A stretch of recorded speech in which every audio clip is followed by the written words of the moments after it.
Au nom du Père et du Fils et du Saint-Esprit. Amen. Maranatha, Esprit de feu. Maranatha, Esprit de Dieu.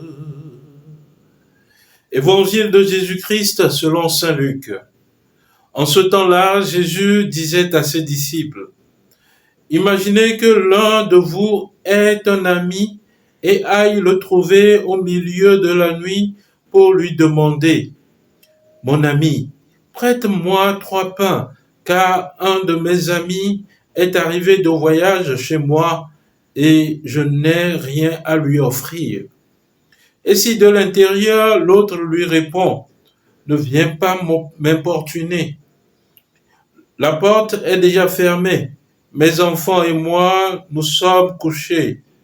Je ne puis pas me lever pour te donner quelque chose.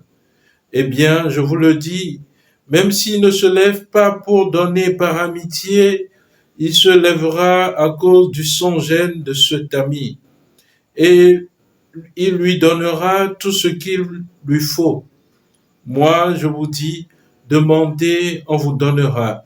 Cherchez, vous trouverez. Frappez, on vous ouvrira. En effet, quiconque demande reçoit, qui cherche trouve, à qui frappe on ouvrira.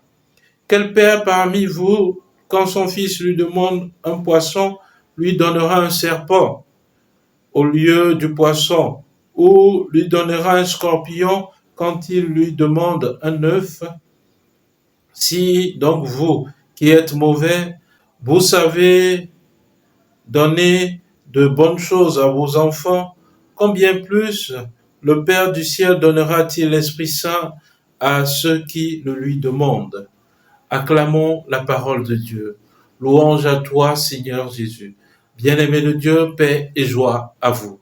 Poursuivons notre méditation avec le chapitre 11 de l'Évangile de Jésus-Christ selon saint Luc. Jésus nous enseigne sur la prière. Hier, ses disciples lui demandaient de leur apprendre à prier. Et nous avons écouté la prière de Dieu notre Père, l'oraison dominicale.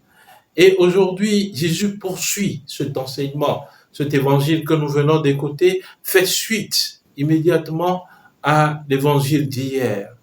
Alors Jésus donne l'exemple de cet ami qui vient à 1 heure à l'improviste demander de l'aide à son ami.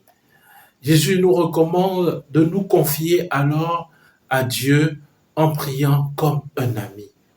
Ayons confiance de tout recevoir de lui, de tout avoir de lui. Voilà pourquoi il nous dit: demandez, on vous donnera. Avec confiance, nous savons que tout nous viendra de lui. Frappez, on vous ouvrira. Et cherchez, vous trouverez. Chers frères, chères sœurs, qu'est-ce qu'il nous faut demander dans la prière? La finale de l'évangile que nous venons d'écouter est un verset particulièrement que j'affectionne beaucoup. Si donc vous qui êtes mauvais, vous savez donner de bonnes choses à vos enfants, combien plus le Père du ciel donnera-t-il l'Esprit Saint à ceux qui le lui demandent? Combien de fois dans notre prière nous désirons l'Esprit Saint? Combien de fois nous demandons au Père de nous donner l'Esprit Saint? Cela n'arrive presque pas. Or, c'est par lui que nous devons prier. Saint Paul, dans la lettre aux Romains, chapitre 8, verset 25 et suivant, nous dit que c'est l'Esprit qui nous apprend à prier par des gémissements. C'est lui qui nous apprend la prière véritable. Bien-aimé de Dieu, pour pouvoir arriver à prier et convaincre le cœur de Dieu, plongeons-nous profondément dans l'Esprit Saint. Désirons l'Esprit Saint. Demandons au Père de nous accorder l'Esprit Saint. Par lui, tout changera dans notre vie.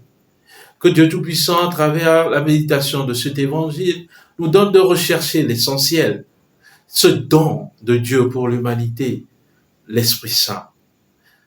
Jésus nous dit: si nous qui sommes mauvais, nous savons donner de bonnes choses à nos enfants, combien plus le Père Céleste ne donnera-t-il pas l'Esprit Saint à qui il le lui demande. Demandez l'Esprit Saint et qu'il vous soit accordé maintenant et toujours. Amen. Que Dieu Tout-Puissant vous bénisse à travers la méditation de cet évangile, qui vous accorde une sainte journée, lui qui est Père et Fils et Esprit Saint. Amen. Bonne journée de prière et de travail, et que les bontés de Dieu demeurent toujours avec vous. Amen.